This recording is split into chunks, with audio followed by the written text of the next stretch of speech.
عمرك حسيت إنك مش قادر بقى ترد على مكالمة، مش قادر تقوم من على السرير، حتى لو الناس شايفة إنك فاضي وما بتعملش حاجة، بس أنت حاسس من جواك إنك محبط، مستنزف. أنت ممكن يكون عندك احتراق نفسي وأنت مش عارف. مش شرط تكون موظف أو حتى مدير علشان تتعرض للاحتراق النفسي. ممكن يجي بقى لحد بيدرس، حد بيمشي حياته بالعافية.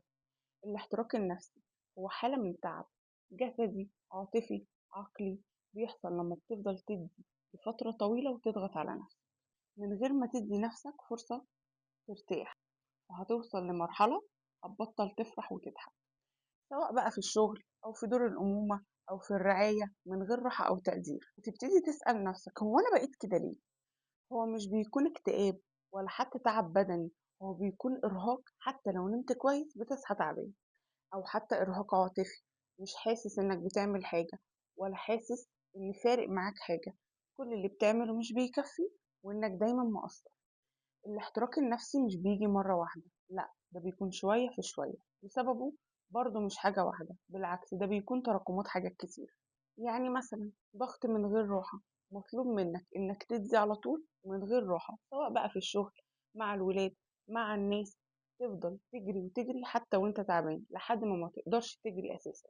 أو مثلا المثالية الزايدة عن اللزوم، كأنك سوبرمان أو سوبر ماما، ولو حاجة واحدة بس نسيتها أو فوتها أو نسيتها غصب عنك تحس إنك مقصر وما عملتش حاجة.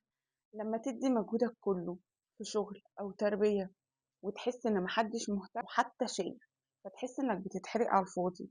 أو لما تكون خايف دايما من الفشل أو نظرة الناس وتفضل تحاول تثبت نفسك علشان محدش يقول إنك مقصر أو مش قد المسؤولية، ده ضغط نفسي رهيب ياكلك حتة حتة. لو وقتك كله رايح للشغل أو تربية العيال أو حل مشاكل الناس ومفيش وقت فاضي تعملي فيه حاجة لنفسك أو حتى تكلمي حد من صحابك، يبقى أكيد في حاجة غلط. الناس اللي بتستنزفك، والله في ناس وجودهم في حياتنا بيستنزف طاقتنا، سواء بقى بسبب كلامهم السلبي أو إنهم بيحبطونا أو إنهم بيحملونا ذنب كل حاجة بتحصل. مع الوقت مش هتلاقي نفسك جواهم. أو لما بتكون شايل حاجات كتيرة ومفيش حد تفضفض معاه أو حتى يشيل عنك، وتحس إنك في مركب لوحدك والمركب دي بتغرق.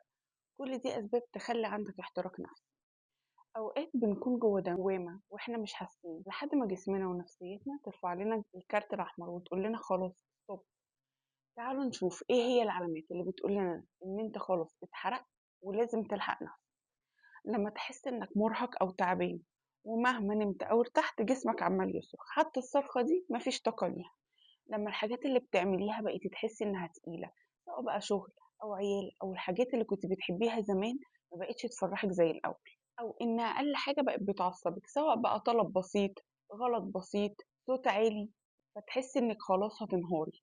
لما تحسي إنك مش بتعمل كفاية مع إنك بتعمل المستحيل وتفضل تجلد في نفسك. أو لما تلاقي نفسك بتبعد، مش عاوز ترد على مكالمات ولا حتى تخرج ولا حتى تتكلم، كأنك موجود ومش موجود. أو لما تفكر كتير وصوت عالي جوه دماغك مش بيهدى، وألف صوت بيكلمك وأفكار سلبية كتير جوه دماغك، وفجأة تلاقي نفسك بتعيط من غير سبب. أو لما يكون عندك وجع في جسمك، سواء بقى صداع، وجع في رقبتك، مش قادر تاخد نفسك، كل دي علامات بتقولك إن أنت عندك احتراق نفسي. لما تحس إن كل حاجة ملهاش قيمة وإنك حتى لو اختفيت محدش هيتأثر، وكأن إن أنت ملكش قيمة، سواء بقى الناس دي أصحابك أو ولادك أو حتى شريك حياتك، ولا بقيت عارف تحبهم ولا حتى تهتم بيهم. تعالوا أحكي لكم حكاية. واحدة كانت بتصحى قبل الكل، تحضر الفطار وتحضر اللانش بوكس، تودي العيال المدرسة وتطلع على الشغل اللي كان حرفيا بياكل طاقتها.